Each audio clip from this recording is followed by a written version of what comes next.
Hey comrades, what's up? Alright, so we're on to the next Shining game, which is Shining Tears. And Shining Tears is another action role-playing game. It's for the PlayStation 2, and it was pretty interesting to try to get this thing loaded up. It's like the Saturn, where you got to get like a BIOS set up, so I had to download a BIOS and then put it in. I'm using PCSX2, which works fantastically once I got that BIOS slotted in there.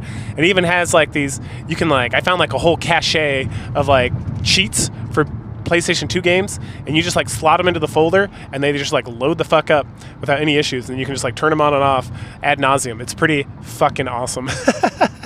Anyway, so and yes, I use cheats in this because I don't want to grind for these games, because again, I'm playing them just to like enjoy the story and talk about it with you guys and kind of like cruise through the games and see what there is to it. So and as usual, I don't cheat to like win. I cheat to like avoid the grind. I just like give myself heaping amounts of skill points or experience points or whatever, and then I just like smooth sailing from here on out. Anyway, so we start off, and of course there's a fairy and a minstrel, and the fairy is a total babe, so I'm already like, yes, good job, game. I'm super excited. And they're just like hanging out by a fire. The fairy babe rolls up, and real quick, I saw in my notes that the Brady guide for this, like the old strategy guide, you can literally just download off like archive.com or archive.today or whatever. It's just sitting there for free, and it's useful in that in this game you don't buy weapons. You have like, everyone's got their weapon, and there's a lot of characters, and then you have to use like the upgrade system like in previous Shining games, so where you combine like Mirthrill with other things on your weapon, and that upgrades the weapon to like another level. And there's a lot of different ways you can do that, and it's confusing as shit. And so you can look up a guide online, or you can just download the Brady guide, and it's all right there in like black and white, which is super nice. Also, it kind of explains some of the other things, and I would say, just, you know, if you're struggling or whatever, the game is pretty straightforward story-wise.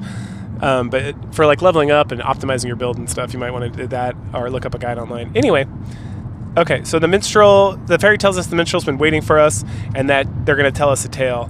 And the tale starts, and it's in the heart of the Valeria region, near the sacred temple, is the fortress city of Shilda. It's a center of trade, filled with all kinds of people, all races, and it's protected by three giant walls, the shield walls, and a mountain. And then we see a lone elf approaching, and I'm like, ooh, waifu incoming, and her name is Elwyn, and she is hot as shit, man. Like, holy cow, long blonde hair, like a rack, like a super nice rack, like perfect size, not too big, not too small. She's got cleavage. Oh my god damn. I'm like, man, I love video games. She's got this like weird headband thing with wings, which is the only turn off.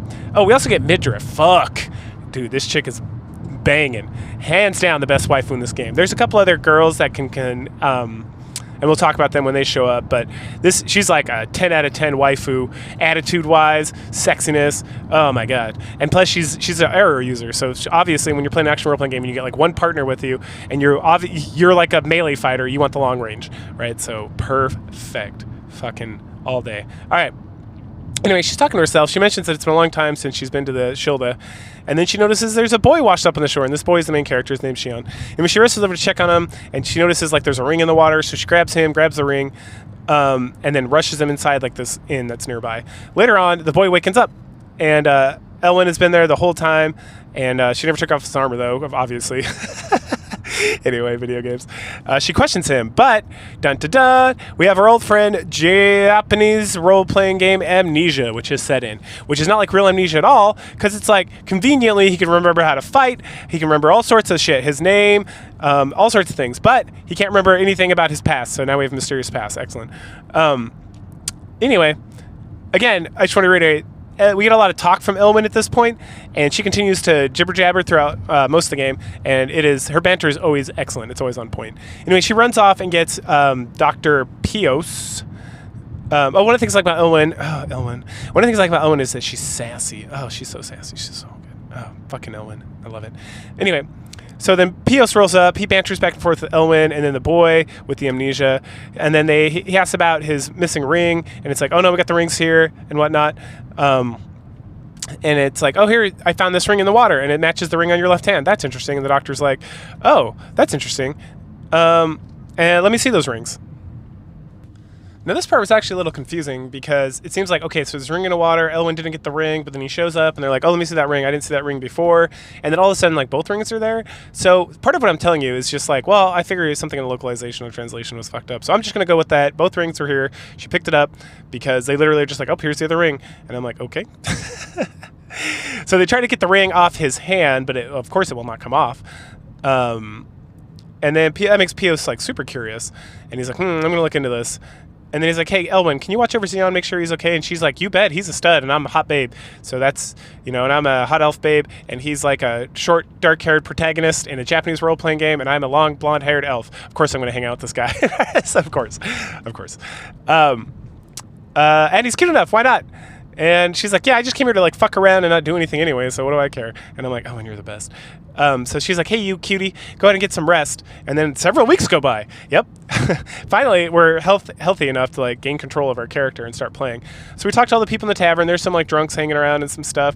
There's this like angry looking girl with white hair who has like a character portrait. So obviously she's going to join the party at some point. Let's see, then Elwyn, we talked to her. She sasses us about needing recompense for all the hard work she was doing, all the time she wasted being here and whatnot. And then Pios is like, hey, you look much better. Then Elwyn brings up the fact that we've both been staying here for free for so long, and it's super nice. And Pios is like, yeah, that's no problem. Xion, like Xion, will not be my assistant until he pays me back. So much for goodwill. Also, Elwyn's going to stick around and be my assistant's assistant, according to Pion, because she also owes Elsa's time, because she's been staying here for free as well. Wah, wah, wah. Oh, goodness. Anyway, Shion's going to, like, work off her debt as well, but she refuses to be, like, taken care of like a kept woman like that, so she's also... But she gets a little mad. Anyway... And she demands even more. And she's like, no, I need room and board because I saved Xion. I need all this stuff. Gimme, gimme, gimme. And I'm like, oh, God, you're so hot. Okay. So then Pio says it is really up to Vogue. Vogue's the wolf guy who also has a portrait, who's also most likely going to join our party later on. Who's like the owner of the inn and stuff. Because at first we're like, he's like, oh, it's up to Vogue. And I'm like, who the fuck is Vogue? And then we all turn and look at this wolf man who's tending the bar. And he's like, as long as I get paid, I don't give a fuck what happens. And it's like, all right, cool. Anyway, moving on to the rings. So are they magic? Yes. Otherwise, clueless. I have no idea what they do. I've been doing a lot of research. I got nothing. And then Elwyn's like, well, I'm an elf who could possibly be like 500 years old, so I have a theory. And we're like, yes, what's your theory? And she's like, they're the twin dragon rings. The twin dragon rings. Interesting. What is that? And so a minstrel friend of hers told her about them, that they belonged to two knights. Each one wore one of the rings, and that gave them combined powers, which made them virtually invincible. However, one of the knights became greedy, took both the rings, slew his companion, and put on both rings, which then turned him into sand. Wah, wah, wah. More of the story, absolute power corrupted absolutely. And yep, that's what the game says. So anyway, so Pios is like, I don't know if these are those rings. That's just a legend, which apparently he's also heard of this. And then Elwyn's like, no, I'm going to take one of these rings, and we'll see what happens. And her excuse for taking the ring is that I don't want you running out here and not giving me my recompense. And we're like, okay, I would never leave you. You're amazing. Let's see. Oh, sorry. I put in my notes, man, I want to pay her back by putting a baby in her. Facts. Anyway, so I hear, which I'm going to try to do, because I heard somewhere, I didn't see this in the strategy guide, but dudes online were talking about it, that the ending you get depends on which character you take out with you. So again, while you play this game, you have your main character, and then you can bring like an assistant essentially with you. And your assistant, whoever you bring like the most, and whoever you build like the highest bond, which will raise their bond level, will then be the person that'll like affect the ending you get. So I'm assuming if I just always use Elwyn, which I probably would have anyway after you get all the other characters, I'm like, well, I'd still just use her, even if she wasn't a gorgeous babe. Like, they're all just like random dudes, because she's an archer. And so as I just crush through everything with my like amped up cheated stats, it's nice to have somebody in the back just like picking dudes off that I miss. So yeah, there you go. All right, and that at this point I'm like, well, unless there's a better waifu, but I can't even imagine there's better than like this. Like, that'd have to be like an 11 out of 10, and spoiler alert, there's not. She's hands down the best. So anyway, 2 days go by. Again, we're just like hanging out, I guess. The game's like, 2 days later. We start we talk to everybody again. We wander around. We talk to different districts. Or we wander around town. We see there's different districts. There's like Beastman district, Birdman district. The dwarves have a mine somewhere. The elves are down in like this forest. We can't visit all these people. In fact, we can only visit the Beastmen at this juncture. But we talk to everybody, wander around. This her name's Neige Chick, and she's the white-haired girl. She's kind of hanging out there. Who's obviously going to join my party later. She completely blows us off, and she's not nearly as much of a babe as Elwyn. So I'm like, meh. And then at some point, Pios is like, I need a favor. I need you to get me a white lily. And they grow up in the Regulus Hills, which is monster infested, of course. So off we go, and we're told the monsters are very peaceful monsters. They don't attack people for no reason, and we're like, sure, whatever. And so we head out, and then Elwyn comes with us. She sasses us for a memory loss, and then, which is fucking fire. She's so good. I love her. And then all of a sudden, all these monsters are supposed to be tame and not really attack humans, attack us immediately, because of course they do, because it's a video game. So we're not going to play a game where we don't fight monsters. So we try to run away. We get surrounded, and it's like, oh no, what the fuck are we going to do? And then Elwyn's like, oh, the ring's glowing. So she puts it on, and we feel super powerful. And Xion turns into kind of like a badass, like a berserker, and his personality totally changes. Like he turns red, and he's very like, oh yeah, fuck these guys, let's get them. And Elwyn's like very turned on by this in my head. She's like, oh, you've changed. And she like flutters. You know, she has the fan trying to keep her like fluster down. So she doesn't get too hot bothered. So we deal with all the monsters. And at this point, it's like, would you like a tutorial? And you can say no, but she's just not going to explain how the game works. You still go through like 8 levels of like fucking tutorial. Like you get like a level with every single one of the sidekick characters before the game actually begins. But a bunch of hyenas and stuff. We kill them. We kill some of the monsters. He's concerned that we use the rings. And he explains that once... And then Elwyn explains that once she had the ring, Xion turned into like some sort of crazy berserker, but it turned off once he took it off again. And that makes PS even more concerned. And he talks about the corruption that can exist with using their wings and rings and whatnot. So anyway, at this point, and this happens often after we do story missions, is that we just have to kind of like wander around town and gather some information. Sometimes we have to do some of these like, later on we open up like, just kind of like, free-range missions that we can go just to like grind gears and do levels and stuff, which I'm not going to do a lot. I'm only going to do those when required. And at this juncture, like I mentioned, I'm using the Brady guide to kind of give me some advice on what to do because it's very straightforward. It's like, this mission you have to do these things to unlock, and it's like, thank goodness, because some of it is literally just like wander around town and talk to random people like in 2 different areas, and then you can come back and then it'll start the next story mission. Or it'll be like, you have to play at least like 1 to 2 like optional missions, and then when you come back, then it will start the next mission or whatnot. So kind of drags the game on, to be completely honest, but it is what it is. It's fine. I'm still enjoying myself. Okay, so then as we wander around, we're just talking to people. We find out that like the neighboring towns, there's like not Runefaust, Runevale. Because Runefaust is like the normal Rune level kingdom. Also Clantail. Hey, Clantail from Shining Soul 2. Awesome. They're around here. Fun callback. We run around some more. We have like 4 guys try to like talk to us about smithing. Like, do you want to learn about smithing? You don't know about smithing? And I'm like, no, I have a strategy guide. I'm going to use that instead. And I don't have any materials, so go fuck yourselves. Anyway, so upon our return, Pios is talking to Volg, and then an envoy from the castle drops by, and the king is King Balboa, and he's hosting a grand old party, but he needs some special wine. So Xion and Elwyn go to make that delivery from Volg, and Elwyn is like, Nani? And then Volg calls her girl. And he's like, you do what I tell you, do my fucking petty missions, because consider this like payment on the interest for like letting you stay here for like the last 3 months. And she's like, oh. So we roll out. Later, as we're like carrying a bunch of wine, she's complaining about being tasked to do such manual labor, and Xion's like, bitch, I'm carrying like 3 times as much of you. And she's like, and you should, because you're a boy. It's like, all right, fair. I gotta take care of my elf girlfriend so I can put a baby in her. God damn. So they talk about how big the castle is and how the castle is like as big as the whole city itself or something, and it's like its own little city inside the city. And then we hear some kind of noise or whatever, and it's this totally sketchy guy like shows up, and Elwyn's like, hey, it's a thief, and they banter back and forth, and Elwyn's like, let me just put this fucking ring on and we'll take care of business. And then Xion's like, hold up, let's wait. And she's like, hell no. And so she does it. And then the thief guy summons a bunch of like ninja minions or whatever, and we fight. We run around, we kill everybody. And then right at the end, before we're about to fight like the boss guy, he's like, hold up, wait a minute. And we're like, what? And then he summons a bunch of guys, and they all disappear between it into like a secret passage. And okay, I'm like, I don't know why you summoned all these extra guys if we're all just gonna like nope out. Anyway. Elwyn talks about like the information he got, and she's like, I don't think he's a thief. I think he's a spy. He was talking about like gathering information and like weaknesses in the walls and all this stuff. And then at that point, Elwyn like collapses because she's got like a crazy headache. And so we pick her up and take her back to Pios. Back at the inn, we're talking about what happened, and he's like, "There's a fucking rings. I told you not to wear them so much." This never comes up again, by the way. She wears those rings. She wears my wedding ring for like the rest of the fucking game because she is my bond mate. Anyway. But for now, it's an excuse not to have her in the party so that we can get used to like the other characters that we're going to have access to, right? So we get some grief from Pios. We talk to Volg.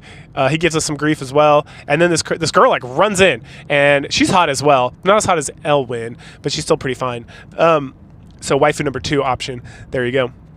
Anyway, she wants to meet the heroes, and Volg's like, Heroes Hearth, which is the name of the inn, is just a fucking name. There's not like heroes here or anything. And she's like, ow. And then Pios is like, wait, are you a priestess of Draconis? And she's like, yeah, I'm Ryuna. And he's like, I recognize that staff. It's a caduceus. And she's like, oh, you know the sign of our order? And I'm like, it's a fucking caduceus. Everyone knows what that is. Anyway, whatever. She's from the Temple of Urtwall, which is nearby. And the whole place has been beset by monsters. Oh no. So Pios asks Volg to send someone to the castle to request aid, and he sends that white-haired chick, who we find out is named Blanc-Neige. And then Pios invites Ryuna to stay. And she's like, no, I can't. I have to go back. I left my buddy like Lazarus over there, so I got to go help him out. And he's like, no, just stay and rest, and we'll get some help from the king, and I'll make you some soup. So he takes her upstairs, and comes down to get soup, goes back up, and she's like, she's gone! Oh, no! And it's like, Xian, go check on her real quick. And we're like, roger that. We race after her as she's headed to the temple. Quickly, we catch up with her, and we're like, you got to come back. You can't just go fight the monsters by yourself. And she's like, no, I'm going to go. And so she runs. We finally catch up with her at the temple. Like, all right, enough of that. And then we get completely surrounded by monsters. And we're like, ruh-roh. And so we try to fight them without the ring. We just get we just get slapped in the face, essentially. And it's like, oh, man. And then Ryuna is like, hey, what's this ring on my hand? Uh-oh. And so then we transform, and it's time to fight. So we fight everybody, and it's got this dumb fucking thing with the skeletons, and a lot of undead monsters in this game have this, where essentially if you don't fight them with Ryuna and use her special like turn undead ability, they just keep getting back up. Which, not gonna lie, is totes annoying. And so I just ignore him. I just knock him down the first time, and then I run away, and if she happens to like turn undead on them later, then like so be it. Doesn't matter though. We kill all the generals, and most of the levels in these games, you just got to kill like a certain amount, or like you got to kill a boss, or you got to kill a certain amount of like the bosses, and they're all hanging out in like squads. And so you knock all the skeletons down, and there's like a wizard, and you just kill like 4 of those wizards, and it's like you can continue onward. And I'm like, adios. And it's like, oh wait, don't you want all those experience points for those levels? And I'm like, nope, I'm gonna cheat anyway. But even if I wasn't gonna cheat, I'll just like grind out levels where I don't have to like fucking use a certain character's special ability, which is annoying and takes a minute. Then when I can just like slaughter guys later on. All right. So once we're inside, everybody's knocked out, including Lazarus, and Lazarus is a Dragonite. Cool. He mentions Ryuna's necklace after recovering, and Ryuna's like, hey, don't worry about my necklace, it's not a big deal. He's like, no, I will defend your honor, because Lazarus is total simp for Ryuna, like I am a simp for Elwyn. So he's like, I'm going. And then she's like, Xian, can you please go help him, because he's being a dumbass? And we're like, yeah, sure, why not, gotta go. And so she stays and prays over the other monks and stuff to help them heal up. So then we catch up with Lazarus, and he's like, those bastards, they stole her necklace. He's like, give me that ring. And we're like, how do you know about the ring? And he's like, Ryuna mentioned it. I'm like, when?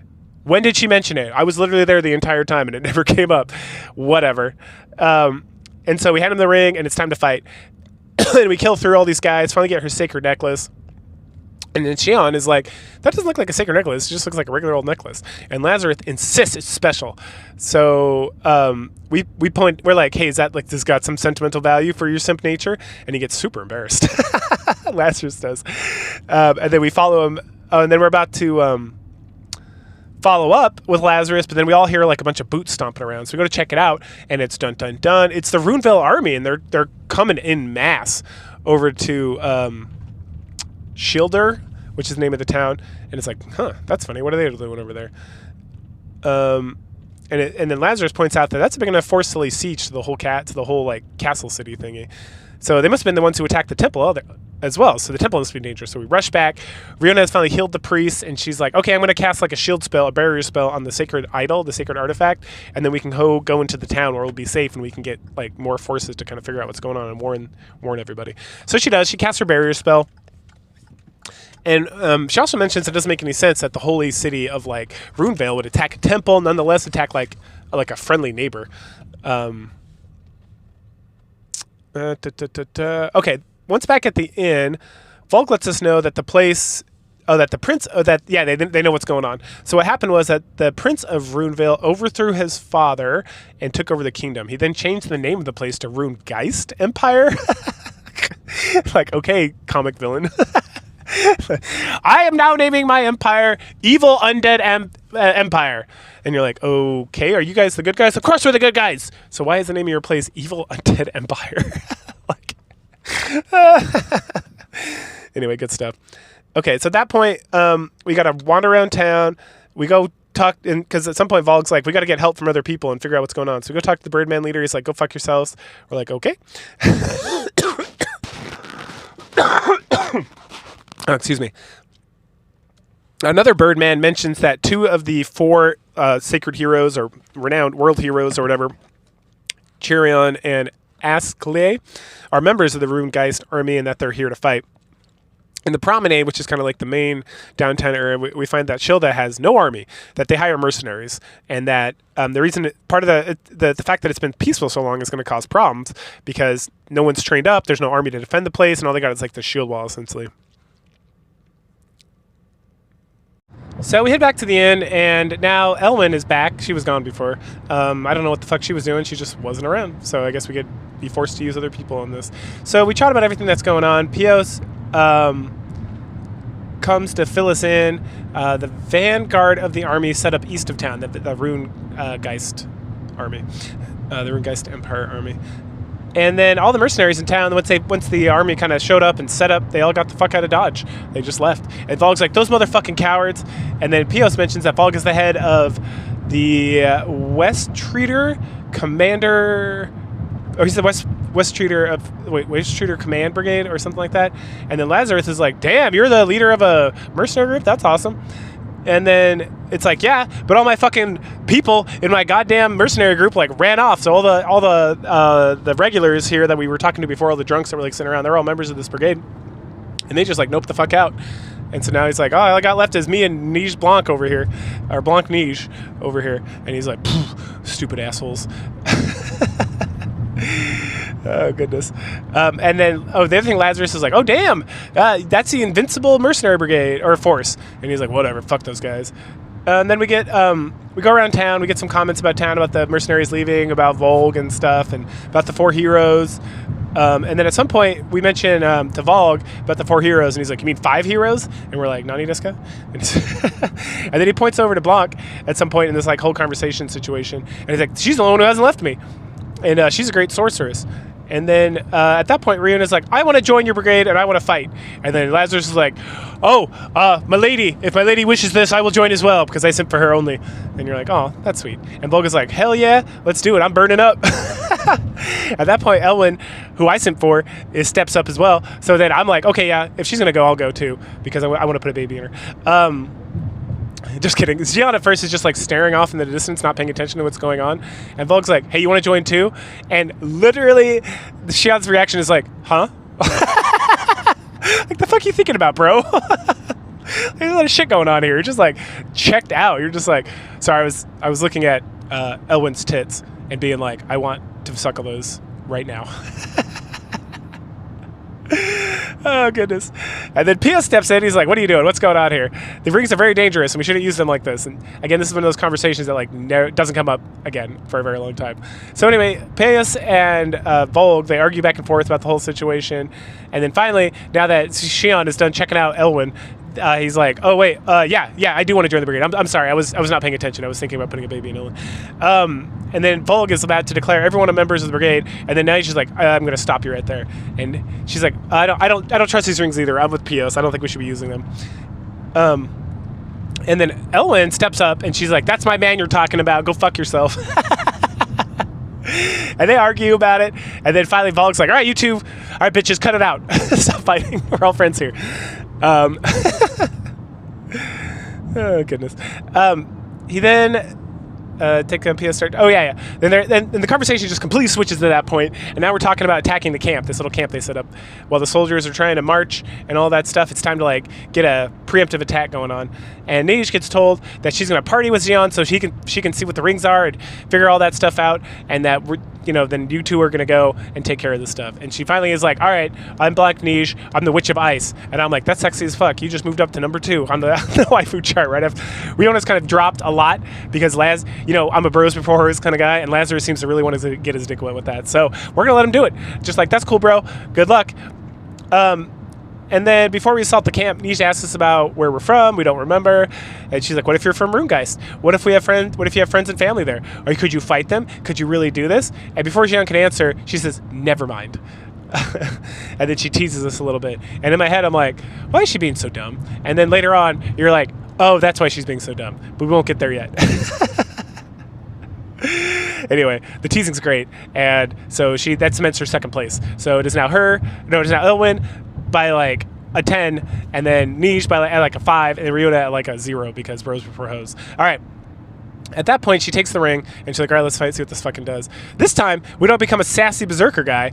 We said we become very noble and patient, and we're like, Shilda is our family now. That is why we fight, and that is what we will focus on. And she's like, wow, you're not at all what I expected when Elwyn and who else? Riona and Lazarus were talking about when you took the ring. And it's like, yep, cool. So we fight, we kill everybody. Niche mentions that she spoke poorly about us before and about the rings, but now that she's had a complete change of heart. And then at this point in the game, I start to notice there's like a yin and yang sign everywhere, and that some characters have a blue yin, and the other characters have a red yang, and that when they put the ring on, Xion takes like the opposite. So apparently some characters are like coded evil, and the others are coded good, or like chaos and order or something. And so then Xion takes like the opposite approach, and I don't know if there's really like a rhyme or reason to it, to be completely honest, but fair enough.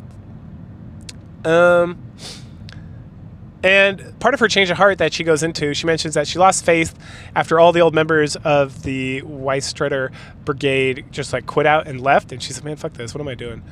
And then when we get back, she talks to everybody and apologizes, and everyone's like, are we best friends now? And Nisha's like, you betcha. And it's like, yay, BFFs forever. And then some time passes. Volk discusses next steps. He says we need to find some allies. Pios is going to go around town. And while he's out and about doing that, let's see. Volk asks us to go with him. So finally we get to play with Volk. Because, yep, he's one of the playable like sidekicks or whatever.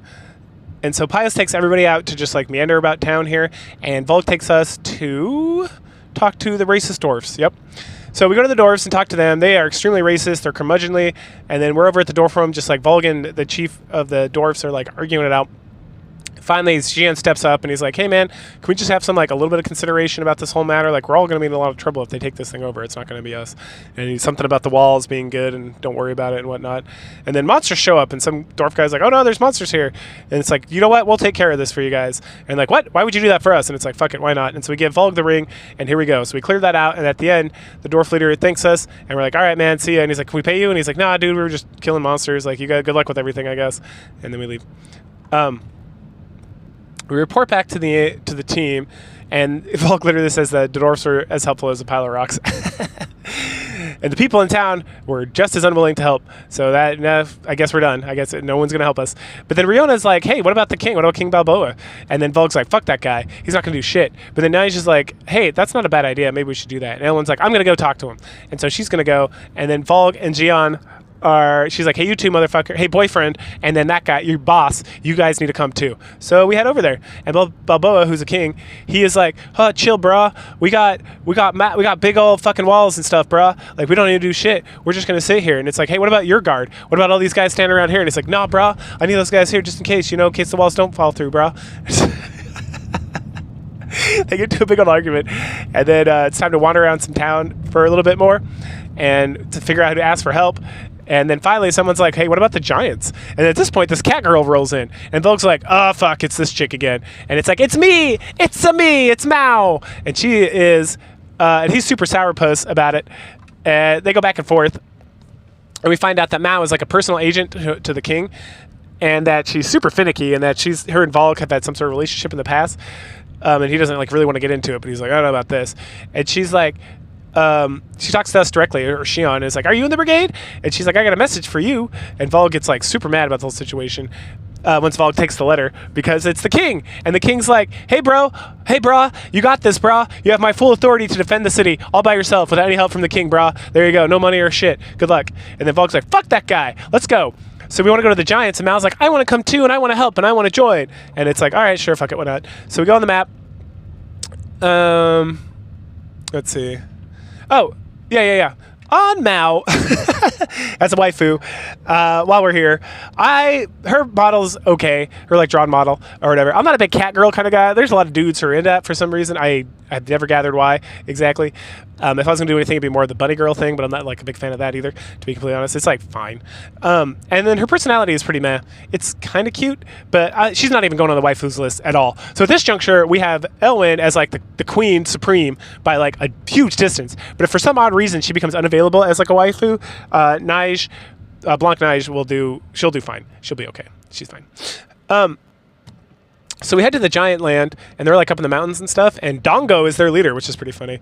So he's equally as unhelpful as everyone else. He's like, oh no, giants don't fight, blah, blah, blah, blah, blah. And amidst this like conversation back and forth, which is much more polite than the dwarves, but still like completely unhelpful, this like giant child runs down, and it's like, oh no, daddy got attacked by monsters, and I don't know what to do, and he's stuck up there, and we need help. Mal's like, I'm gonna go rescue him, come on, Sean. And it's like, okay, cool. So we go up there and we kill a bunch of fucking clouds. Yep, a bunch of cloud monsters. And we rescue the dad. And then we come back, and Volk's like, so what about that alliance? And then Dongo's like, all right, sure, fuck it, why not? And it's like, woohoo! He's like, well, hold up. I am not the king of the Giants. I have to check with like the other leaders of the tribes and stuff to see if this is what we're going to do. But yeah, we'll probably help, because you guys helped us. That sounds great. And we're like, oh, thank God, finally. And so we return, and Ellen is like, why is this cat here? And I'm like, you tell him, girl. And then Nice is also super skeptical, but Mal wants to join. She wants to be in Westerners. And Volk's like, the fuck do you want to be here for? Nani deska. And Pylos is like, nah, let's let her join. Why not? And just let her join up. A little bit later on, we see Volk coming up from the basement of the inn, and he's like, aha, I did it. I fixed it up. And everyone's like, what? And it's like, that's a mission briefing room. That's where we go do mission briefs. And it's like, finally, the tutorial is fucking over. Because now we can go down there. We can go on like whatever mission we want. We can grind. We can do whatever. We can come back to town, do whatever. And then we get to pick our way forward as well. And it's at this point that I started cheating. So up to this point, I was not cheating. But at this point, I was like, I really don't want to grind. And I really feel like this grind's going to need me to grind. So then I set up the cheat thing. And it's super fucking easy. You can just Google like, PCSX2 cheats, and you can find, they're called like PNAC files, PNACH, and someone has just like a dumpster full of these things, and you can just download like the zip file and get them all in there, and you just throw them in the cheat file, which took me a while to find, because I was like, where the fuck is this? And it's in like, in Windows, it's in like your user file, and then it's in documents, and then it's under PCSX2, and I don't know why I didn't look there before, but that's where it's at. So I threw them in there, and then when you're playing that, you just like, you go into PCSX when you're playing the emulator, when you're emulating the game, and you hit like enable cheats, and then you go to cheats for the game while you're in it, and everything's like in a window. So there's like a regular fucking folders window. And then it's like, what cheat? And then it's just like, activate the cheat, you just click on it. And you're like, this is fucking awesome. The unfortunate thing is, I just wanted to give myself all the max skill and attributes. And I could do that for the main character, for Xion, but I couldn't figure out how to do it for the partners. I don't know if that was an option there, if I just needed to do something else to make that happen. So I was like, oh well, I just got to keep Elwyn alive, because that's the only partner I'm going to use as long as I'm allowed. So, what you going to do? Okay, so... We do a couple of these like grindy missions, and then sometimes you got to do that. So I was looking through the Brady guide, and I mentioned a couple different times that to unlock like story levels, sometimes you got to just wander around town till you talk to like enough people. It's not even like one person that kind of mention things, and that doesn't seem right, because that doesn't seem right programming wise. But maybe there's like a variable change, like you talk to this guy, you get +1, and that person +1. Or sometimes you just got to go out and like do a couple grindy random battles, and then once you do that, you can come back, and then it'll start the next story mission. So we got to do a couple of those missions.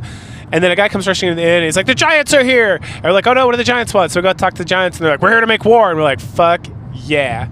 And then Elwyn's like, hey, you know what would be great at throwing these rocks down on the soldiers, which is like the next plan is like when they come up, we're going to throw rocks on them and then rush the shit out of them. And we're like, Nani. And she's like, those fucking Giants. So then Pyos fills him in on what's going to happen. So when we start the mission, the Giants, Pyos are like up on this like ridge, and they throw a bunch of stones down the Rune Guy's army, and then Xion and Elwyn roll in, and we slaughter everybody all the way to the end. And then we get a cute little like cutscene thing where a dude with a katana shows up, and he's like, stop. And it's something about being dishonorable to use rocks, and I'm like, what? Shut the fuck up. And it's like, okay, asshole, let's fight one-on-one then. So he does, and I'm cheating, so he goes down like a bitch. But he didn't really seem that hard. There are bosses here where I'm playing, and I'm like, even if I wasn't cheating, I feel like I would be able to get through this pretty quick. And some of them are like, actually, none of the bosses are hard. Some of the levels are like, god damn, especially at the end of the game. Anyway, he does this like weird charge attack, which you can just like hit him 3 or 4 times, and then you just like move out of the way of like the direction that he's facing, and it's like, all right, that really didn't seem like too tough of a task. Anyway, he mentions that you were distracting him from something, and he needs to go get something done, and then he nopes the fuck out. We celebrate our victory. But then Pios is a huge Debbie Downer. He talks about the rings, and this is like the last time the rings really come up for like a very, very long time. And he's talking about how they seem to have an effect on Shion, and Shion's like, no, I feel fine. And then Volg's like, hey, brother, you should chill the fuck out. And he orders everyone to get some rest. So then the next day, Volg is gone, and Elwyn mentions that he wandered out of here to take care of something. So we have to go into town, and we find him. He's out in the promenade. He went to visit like a graveyard, and he's like, hey, what's that all about? And he shrugs it off. None of your damn business. And we're like, okay. So we pester him some more, and I'm like, hey, is that your wife? And he's like, nope. How about a lover? And he's like, nope. And then he mentions that it was like the lover or like the crush of his friend. And then she left the friend because she loved him too much. And don't worry, we find out who this is. It like doesn't come up for a very long time. So like I was like, the fuck is this guy talking about? Anyway, but it comes up. And then Volg says he caused them so much suffering by interfering with their relationship, and he just feels bad, and he wants to go visit her just to make sure, like check out on her grave and stuff. And then we find out there's some ninjas who took over the Beastman quarter. So we head over there, we kill all those ninjas, we then head back to the inn, and we find out the Runegeist army is getting ready for a siege again. So Pius proposes that we lure them into the town, and then we can like catapult the shit out of them to get their morale low, and then once their morale is low, we can like rush at them and attack them. And it's like, cool, dope, let's go. And so we fight and do this, and at the end is this Vanguard commander, and he's a big boy named Dresden, and he's super mad because he fell into our trap, and we sass him a little bit, and then we beat the shit out of him. And even though he summons guys, he goes down pretty quick. But before we can celebrate, we move out of the town to continue killing dudes, and it's like, ruh-roh, apparently somebody knew our plan. Because they're ready. They got like a whole nother like army waiting out here, and it's like, fuck. And Volga's like, uh-oh, YOLO, time to die, I guess, because we don't have time to like escape and shut the doors. And Lazarus is like, dope, I'm down. And Elwyn's like, the fuck you guys talking about? Hell no. And then Mao points out, they're like, wait a second, their army's fleeing. And it's like, why? And then all the dwarves showed up. And it's like, hey, they came after all. That's so awesome. And Elwyn's like, God, thank God. I don't have to die today. I have my beautiful body. I don't need to be massacred. Before Shion puts a baby in me. And then we head back inside and close the gates. And so back at the end, the dwarf chief states that he was very inspired by our fighting. Also, they immediately after we left, after destroying the monsters, they all agreed they were going to help us. And then Pios is like, "Hey, don't tell anyone. We're going to keep it a secret. And then you guys are going to come like surprise." And it was a surprise. So good job, Pios, I guess. And then Chief also thanks Shion for like calling him out, saying, "Hey, you're being a bitch." And he's like, "Yeah, you're right. I was being a bitch." Anyway, a little bit later on, a villager rushes in to talk to us, and apparently there's rumors or people saying that there's Birdmen running around attacking people in town. So Pius is like, hey, can you go investigate this and see what's going on, because it doesn't seem like the bird people. So we get mixed reports. Some people are like, yeah, I saw Birdman. We go to the bird people themselves, and they're like, nah, bitch, we don't do that. We don't like any of you, but we're not going to do anything otherwise. And it's like, this is very sketchy. And so we decide we're going to go hang out in the promenade, if I remember correctly. So Pius, Volg, Mao, and Shion all head there to see what's going on. Let's see. Oh, no. So they go to talk to the Birdmen after I go talk to the Birdmen. So I got to go talk to the Birdmen. I got to come back, and then the whole crew goes over and gets like the same story about them not doing anything and denying any actions versus town. And then Pius is like, I trust them, but we need something from them. Oh, that's right. So later on, we're waiting around the Beastman quarter, and then a Birdman does show up, and Pios calls him out. He's like, you're not from Shieldon. He's like, of course I am. And he's like, nope, I told the Birdman leader to put like red ribbons on everybody's arm. You don't have one, so you're clear from somewhere else. He's like, oh, shucks, you got me. Because I got no sash. And so he calls his buddy, and we have a little fight. And after the fight, we return to the inn. The Runegeist forces at that point are trying to sneak reinforcements in through the back way, which is like the Forest of Spirits, which is the home of the elves where Elwyn's from. And so we want to go ambush them there. And something about like fighting in the forest and getting the elves involved, because they're like peaceful people who don't fight except for Elwyn and this guy Cupido, who we'll run into later. And Elwyn's super mad, so she runs off because she needs to like tell them and make sure they don't get endangered and all this stuff. And PS is like, oh, you can't tell them because we got to keep this whole thing a secret, because if we tell them the secret, then the ambush is going to be fucked up. And then, of course, the game gives you an option to follow or not. And like, what the fuck do you think I'm going to do? Of course I followed Elwyn. I simp for Elwyn. So we run off and have a little chitter chatter with her. Sorry, my notes dropped. Why aren't you opening? Okay. Yeah, and so we're like, hey, yeah, we're going to come with you, and we're going to make sure the elves are okay.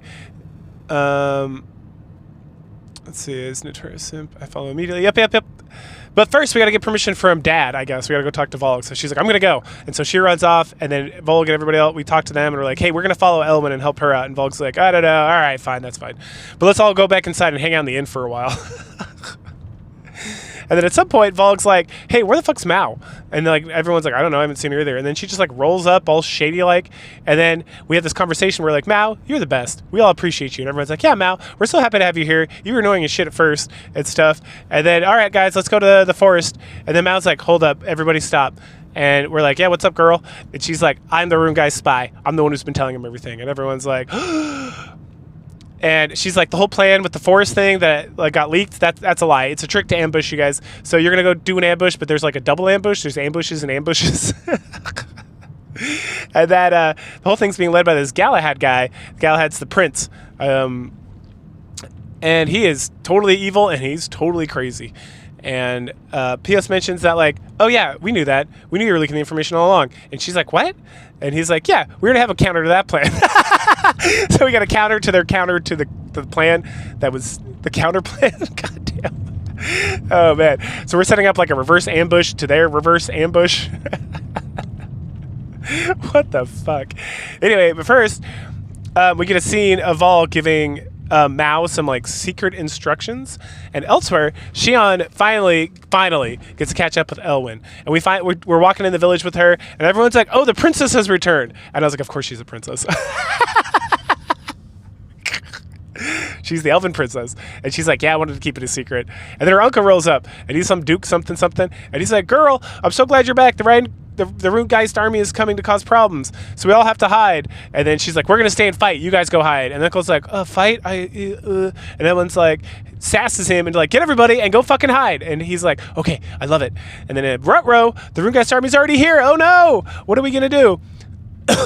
So Elwyn and Xian will hold off the enemy so everyone else can flee. The uncle's upset that she joined a mercenary band, and she's like, look, old man, you better fucking move it, because this is going down right now. So we fight, and eventually we get to the field commander, Galahad, which again is the prince. I don't know why it doesn't tell you the prince right now, but whatever.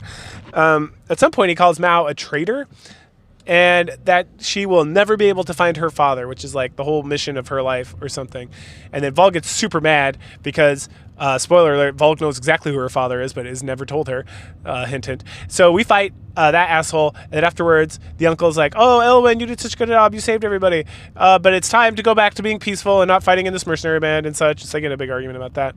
Later on, Elwyn's like, hey, boyfriend, thank you so much. I know you're not going to put a baby in me yet until this war is over, but that was really nice for you to come help save all my people and make sure I was okay. I really appreciate that. And I was like, girl, I would do anything from you. I would lay down on the floor and let you walk over my face.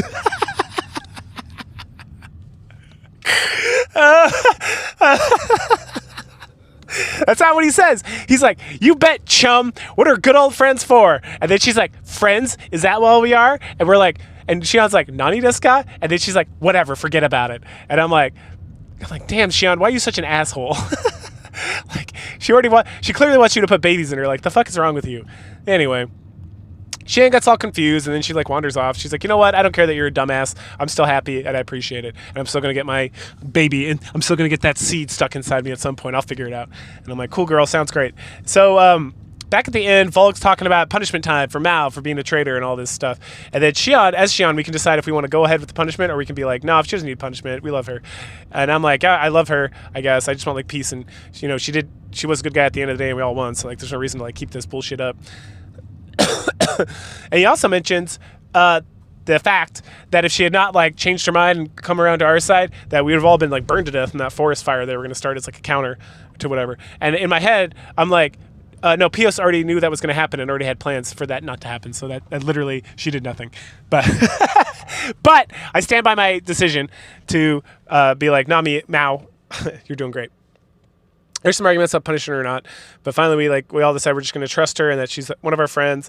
And then it's like another one of those situations like with Neige and Elwyn. It's like, cool, are we all friends now? And like, we're friends, hooray! So then I hit up the forge to upgrade my weapons because I'm finally level 20. You need to be level 20 to get like the first upgrade and level 50 to get the next upgrade, which I will never get in this game. Just spoiler alert.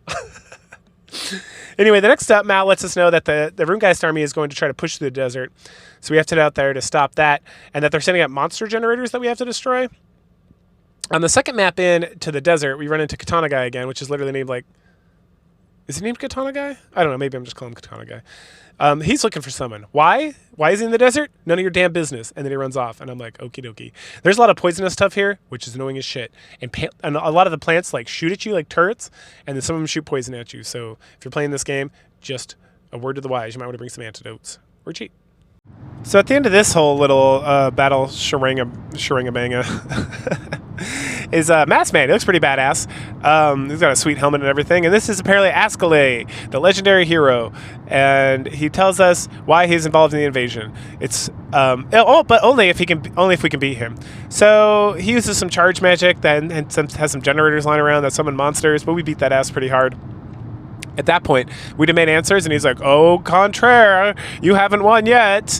And it's like, goddamn Japanese role-playing games. And it's like, okay.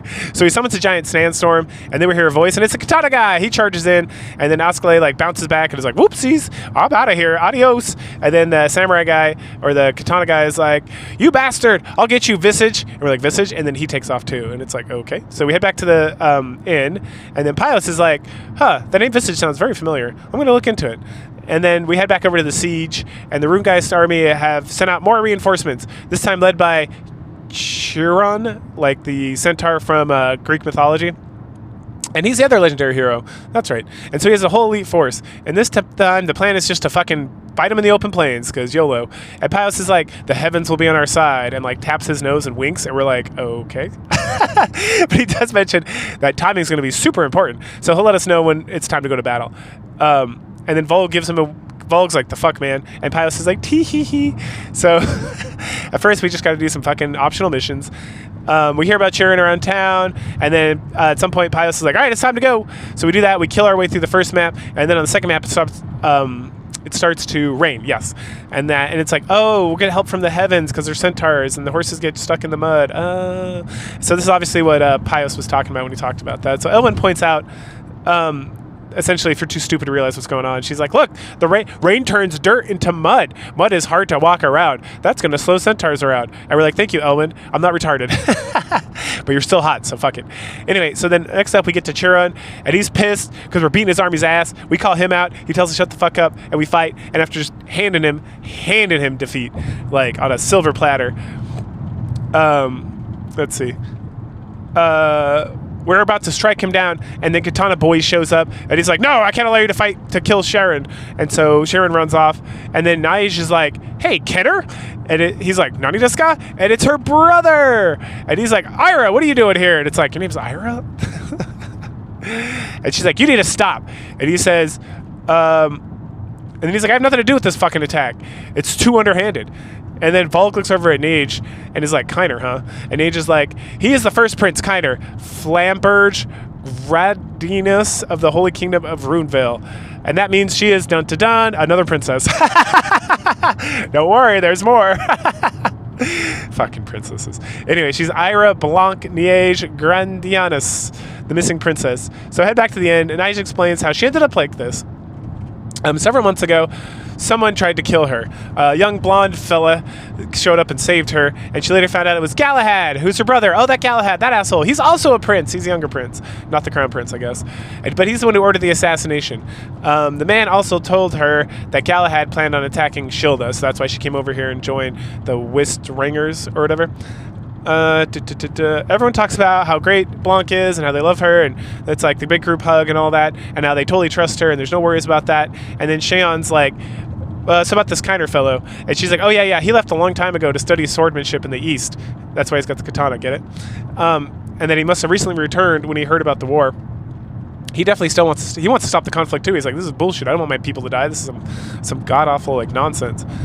So we need to go talk to him. And so we talk to him because he's just standing around this whole time. And he's like, I'm going to help you guys join up with the war. And it's like, yay, another person. And then Elwyn changes the subject. And then she's like, wait a second, are you like a warlock? And Pios is like, what do you mean? It's like, how'd you know it was going to rain? And he's like, oh, you know, Farmer's Almanac bullshit nonsense, blah blah blah. And then also I have a scar on the back of my head, and every time it like hurts, it's about to rain. Ha ha ha ha ha. And she's like, that's some all bullshit. The fuck are you talking about? And he's like, don't worry, I had another secret just in case. And we're like, what secret? And he's like, tee hee tee hee. Okay, thanks, buddy. Anyway, so at this point we're level 20, 30, so we can upgrade our weapons again, which is nice.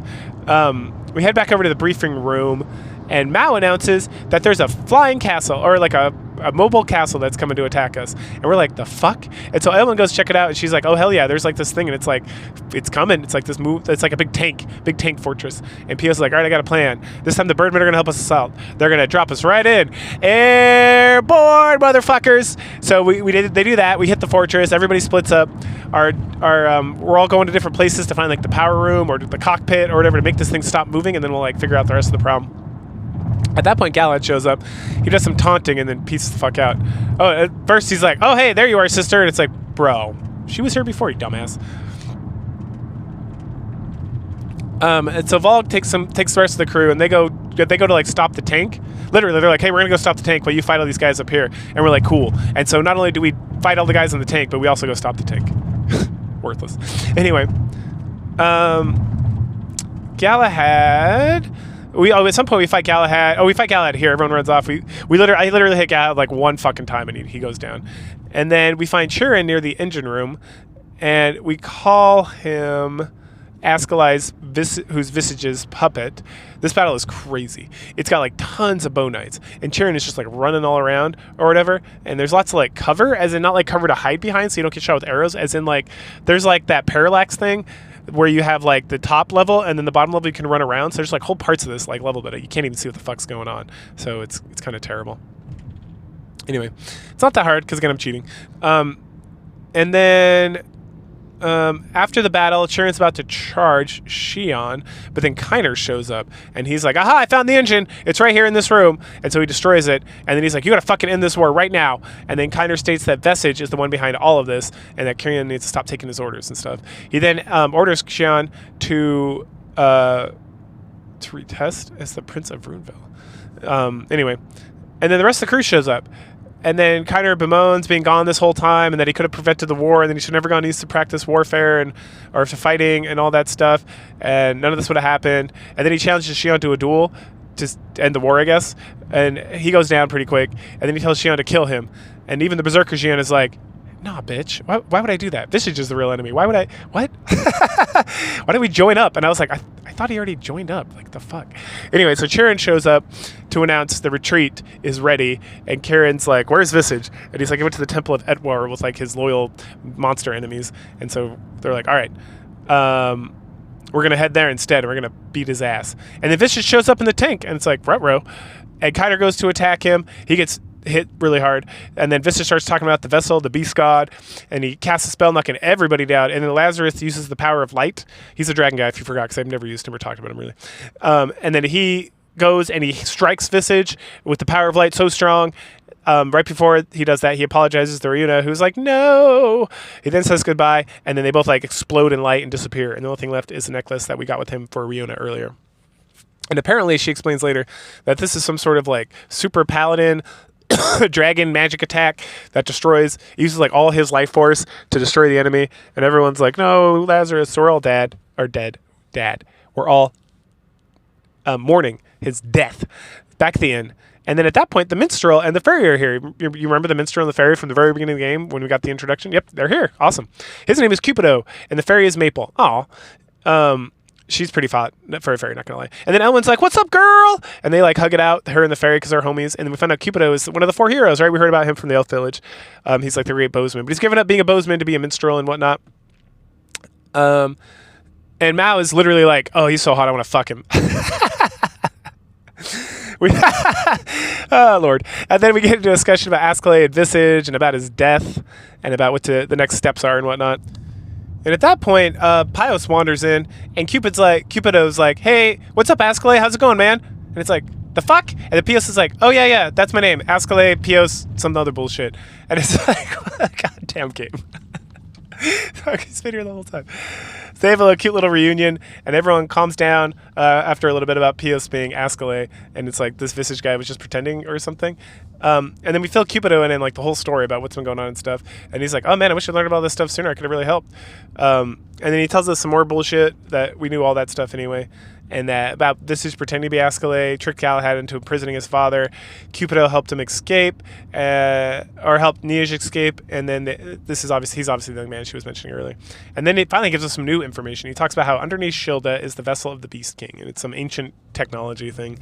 Anyway, Volg orders all of us to rest, and then Cupido plays like a lovely song. So the next day, Pios mentions that a pack of fiends have been spotted. Volg takes Elwyn, Kyner, and Shion out to check it out. Shion speaks with Kenner about why he's not going home. And Niamh's staying as well. And they say, so Niamh's staying because she wants to help out and defend Shilda and take care of this thing, and then Kenner's staying to protect her. And then he like threatens us that if we make her cry, he's gonna like punish us real hard. But since I have Elwyn, I'm not really involved with like her whole side story situation, which is, from my understanding, like one level and then an ending. Anyway, so at that point we find some friends, some skeleton homies. We kill all of them. And they're like, "Huh, is that everything?" And then Mal runs up, and she's like, "The whole of Shilda's under attack from fiends." So we rush back and find Cupido and Niamh fighting them off. Niamh gets mad that Cupido is just kind of standing around not doing anything, and then he tells like the tragic tale of how that's how, like him being a warrior like ended like 17 years ago. And Elwyn mentions that the bow that she's been using this whole time is actually his bow, that she gave it to him 17 years ago, because Elwyn's like 50 years old or something, or 100 or something, something super hot.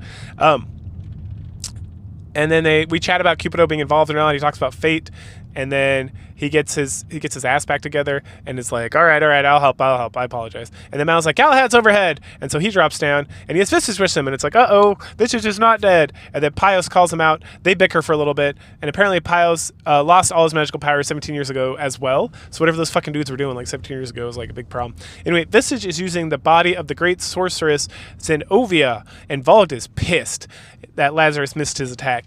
And Visage admits that, or is pissed, is like, "How the fuck did he miss your attack?" And then she, I guess, because it's using a female body, mentions that they teleported out of there like at the very last second.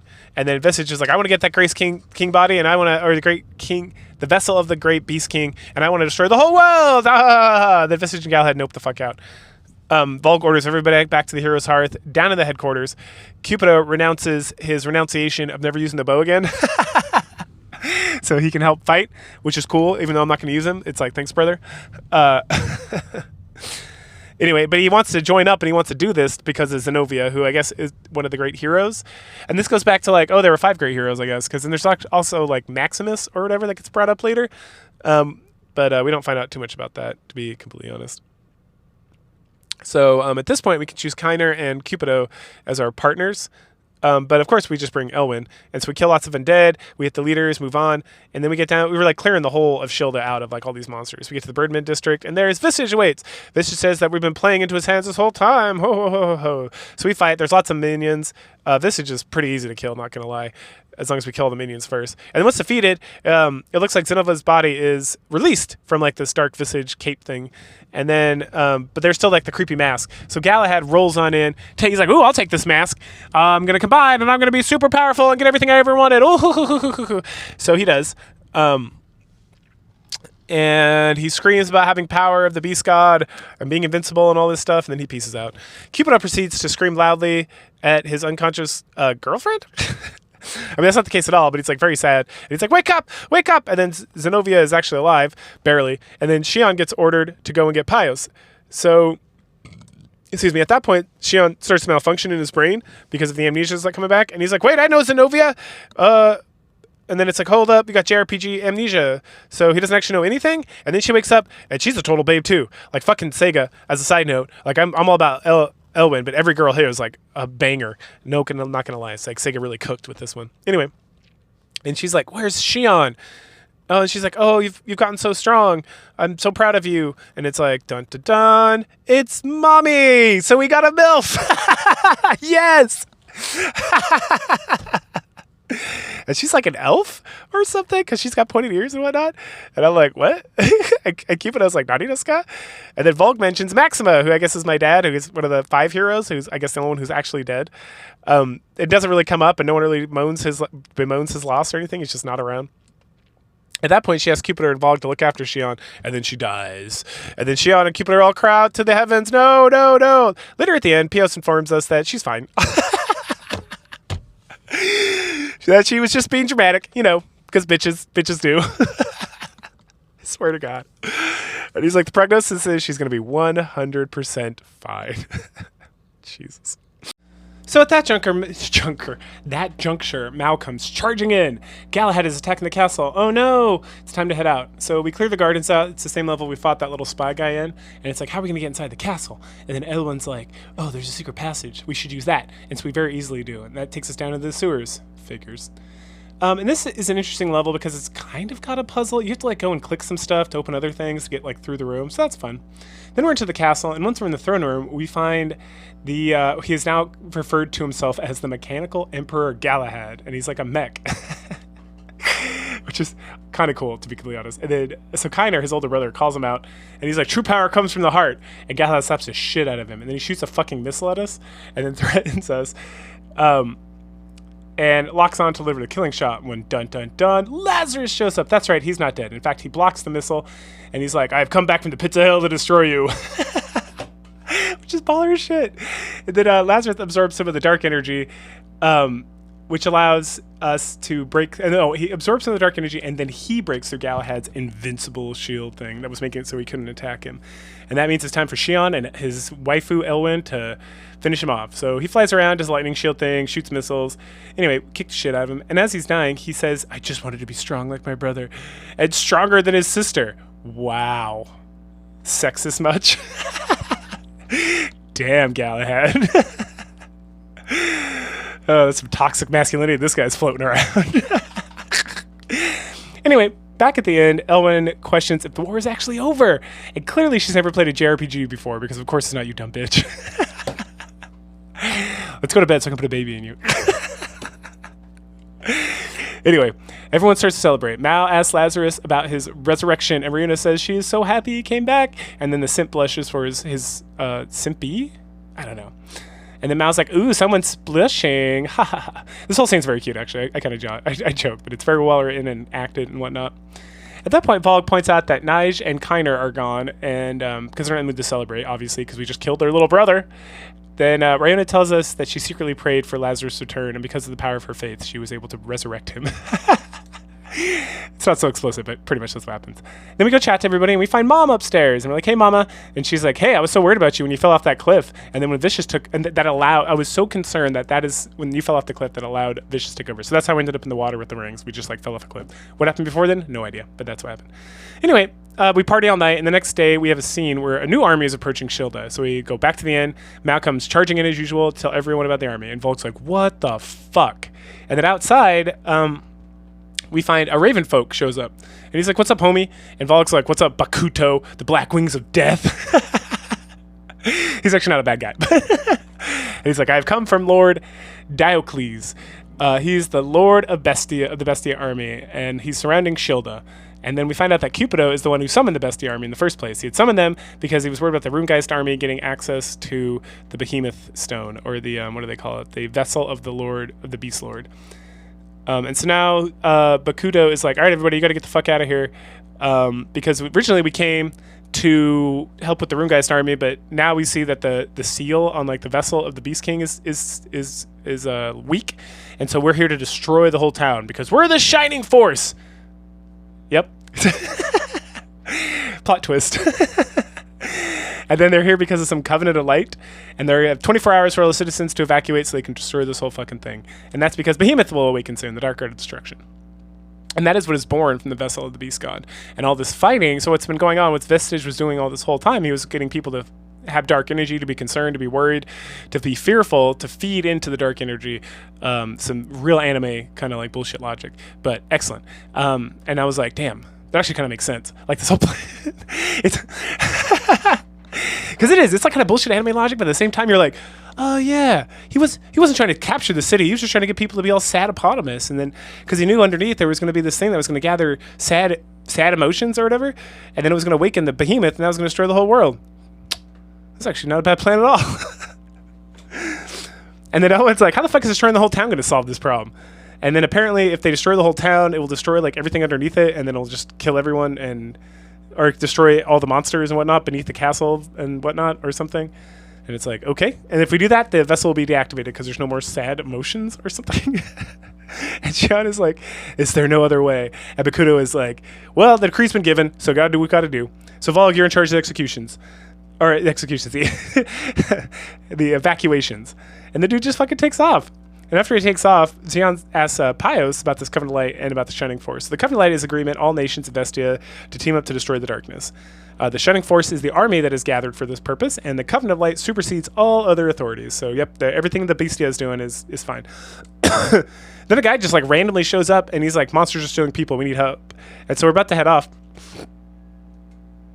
And when we get to town, we see a whole bunch of spider things that bird up, and they're fighting. And then all of a sudden, Elwyn gets ambushed by spiders and attacked. And I'm like, oh, fuck no. So it's time to get my waifu back. So we kick the shit. And I take Niche, because she's backup waifu, just in case Elwyn doesn't come back. So we just crush our way through spiders, kill like a giant boss, which is pretty fun to fight. And we rescue the villagers while they're cased in amber.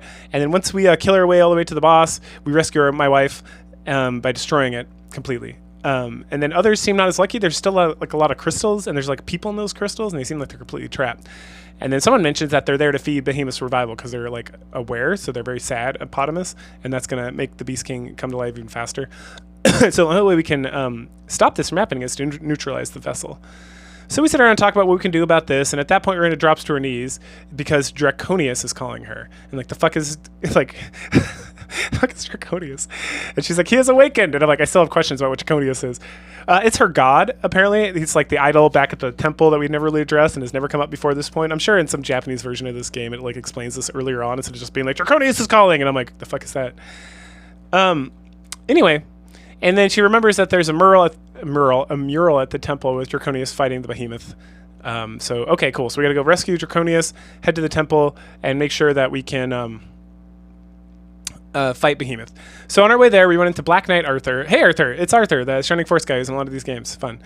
But he won't let us into the temple. So Elwyn's like tries to explain the whole situation, and he's like, "You're wasting your time. Go help people evacuate." And they argue. Then Vol goes up and Arthur and tells him to go tell Decles that we're gonna fight.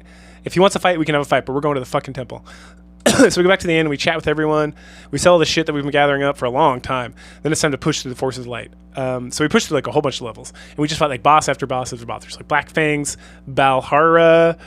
He's like, how dare we, and such. We beat his ass, and he's like, all right, not bad, you guys may pass. And it's like, okay. And he's like, oh, the strongest of the 12 generals are past me. And we're like, okay, sounds good. So we fight Tiger Man Byaku. It's a pretty long fight. Long ago he fought with Volg, and then Volg beat him, or he beat him, or something. Byaku loves fighting, so we beat him.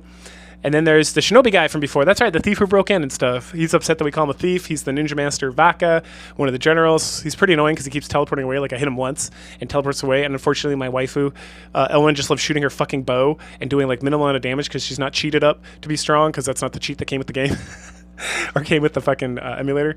So I'm like, oh, whatever. Anyway, much respect. So then he says something about the Dragon God will recognize us, and inside is another general. This time it's the Black Shield or something. Black Shield 9. I think he's a bull guy. He's like, you're a fool, turn back. Fight some more. He clearly underestimated us. And finally, we reach the king, King Dioclus. He's a lion man inside the temple. Awesome. And his full name is like Rex Leonis Decalus, which Rex is king and lion. And he says, he'll stop us. And I still understand why everyone's so concerned with me talking to like this fucking god with the priestess who like belongs to the temple, but okay, whatever, fine. So he's got a cool fire sword. We best him. And then afterwards, Vol calls out Decalus. Dioclus, who's very impressed. He's like, Volg, you should come and be one of the 12 generals and help us, and da da da da. And then they argue about Draconius, and then a voice speaks up, and it's Ezekiel. Who's Ezekiel? Ezekiel is the great sage. He's like Goat Man. And then Pius is like, oh, master. And it's like, oh, this guy is even more like strategic and full of wisdom and advice than even Pius. That's great. So Ezekiel tells Decalus to let us see Draconius, and I don't know why he wasn't here doing this before, but I guess like all these beastmen were just like hot and bothered about getting into a fight because they all seemed pretty down to fight. And afterwards they were like, samurai bow. No Sabuku though. So before Decalus before that, Diclus is like, well, I'll let you go, but I want to talk to Mao. And Volg's like, are you sure about this? And Diclus is like, it is time. So Mao, who, if you remember all the way back, the whole reason she was working for Galahad was because he was going to help her find her father. That was like vaguely mentioned at some point.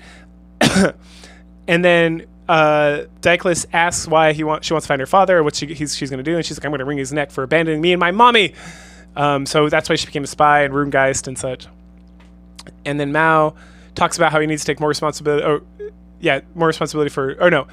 I think Mao needs to take more responsibility for her choices, but whatever. Because she's like, everything I did was to get back my father because he made me do this. And it's like, sweetie, no, that's not how this works. Like, go ahead and get your revenge, but you chose this path. Anyway, so of course, it's a Japanese RPG, so guess who her father is? That's right, it's Diclus. And remember that grave that Volg was visiting all the way back at the beginning of the game? Do you remember that? Remember when I brought that up briefly? Yep, that is the mom. Her name is... I might not have written it down. Dun, dun, dun. Golden Main. Yeah, I don't know if I wrote it down. Maybe I'll see it when I keep going. Anyway, so yeah, he was visiting that. He was visiting the mother, and the whole comments about like he did something to something, and now he feels bad. It's because he essentially. Well, we'll get there. So first thing to note, to be completely honest, is that guess what? That's 3 out of 4. Mao is also a princess now. So Naisha's a princess, Elwyn's a princess, Mao's a princess, and the only reason, I mean, you could technically say Riona is the princess of this temple, but I mean, she's not. So, but that's pretty good. So we got all the princesses and like all the fucking land here doing princess shit. Oh my goodness. So then Diclus is like, no, I'm not really a bad father. I was looking for your mom. She like escaped me and hid on purpose for like 18 years. I've been looking for her. And then Mao's like, Nani desu ka? And he's like, yeah, I even sent Vaka, that like thief shinobi guy, out to find like the guy ran into the beginning of the game. And then Mao gets like super mad. And then Volg's like, well, that's actually my bad, not his bad. I told Diclus to leave Mao's mommy because there's a prohibition against beastmen and other races. Because remember, Mao's like half, I don't know if I mentioned this. Mao's like a cat girl, but she's like literally like a half human and half like beast lady or lion. I guess she's a lion. She's not even a cat girl. And so Mao's mommy was like, she went in as like a merchant and was like working in the King Bestia, and then she met the king and they like fell in love and they had sex, obviously, because Mao was born. And then Mao's mommy knew that the Diclus would gladly give up his kingship to be with her, and she didn't want that because it would cause chaos in the kingdom and people would die and stuff. And so she got Volg to help her like escape, and he can, so again, it's like, this is all Mao's mommy. Anyone who should be mad at anybody is her. Amber or something, I don't know, I didn't write it down, but it was an A name, I'm pretty sure. Anyway, so Mao starts to struggle. She's like, well, but I wanted to kill my daddy so much. Now it's my daddy is just my daddy. And then Diclus is like, hug. And she's like, yay. It's because cats, right? And then anyway, she runs to him and they have like a very cute hug. And then her hair turns from red to blonde or like gold. And the king's like, it's the Golden Mane. You are the true descendant of the kingship of Bestia. It's a sign of the bloodline of the sacred beast god. Which I guess is different from the other beast god, the bad one, the behemoth one. Anyway, it's a pretty good scene, not gonna lie. Again, the writing in this game is like shockingly like very enjoyable to read through and very good, and all the characters have like personalities, and even when they're annoying like Mao, it's like, all right, well, she's like consistently annoying. She's like Yuffie from Final Fantasy VII, if you will. So at that point, it's time to see Draconius, and he's this like crazy fucking looking dragon thing. So Draconius and Riona introduce themselves. Everyone is super confused. Ezekiel explains that Draconius and Behemoth are connected. They're like summoned by like some sort of technology, it seems. That doesn't really come across here, but like it's obvious when they like speak of things, at least in the English version. So under this temple is the vessel of the dragon god. So when one activates, they both do. So it's like, while Behemoth's getting activated, it also activates the dragon god for some reason, because they're tied together because of some weird like ancient civilization that like decided to fuck around and find out, I guess. But if they both wake up, they're going to ravage everything and just pretty much destroy the whole world before their powers are done. And so we got to stop that. And the only way we can stop that is by attacking Behemoth. The only way we can do that is with the Shining Sword. That's right, the Shining Sword's back. And to do that, we have to use Riona's staff. Riona has to use her staff to like create like a magic sword into Shion's sword. And then there's some like light magic bullshit that the Draconius does too. Anyway, at that juncture, his sword becomes a shining sword, which doesn't make it any more powerful. You can still upgrade it like normal, but now it like works better against the specific boss because of JRPG logic. So at that point, it's time to enter the depths. And the depths are like the final level. And this level is so goddamn awful. But before we get there, we get warned that it's full of traps, lots of mechanical devices. Volg and Diclus fight about who's going to take care of the underground. Ezekiel backs Volg up. And so now it's time to go prepare for the final battle. At this point, I go check out. There's an optional dungeon that's like 50 floors called the Holy Tower or something. It's all right.